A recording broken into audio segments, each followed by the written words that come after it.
দেব তোমায় লাল গোলাপ, স্বপ্নে গিয়ে করব আলাপ।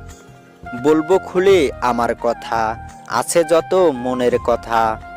বলবো তোমায় ভালোবাসি, থাকবো দুজন পাশাপাশি। বন্ধু তুমি কত দূরে, তোমায় শুধু মনে পড়ে।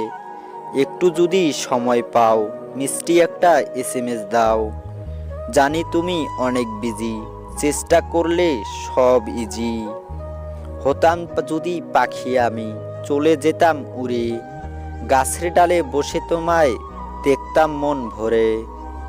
বিদ্ধ হব হাতটা ধরে, মরব তোমার কোলে। গোটা বিশ্ব বুঝবে তখন প্রেমিক কাকে বলে, প্রেমিক কাকে বলে। হ্যালো বন্ধুরা, এই ভিডিওটা যদি তোমাদের কাছে ভালো লেগে থাকে তাহলে একটা লাইক অবশ্যই করো। ধন্যবাদ।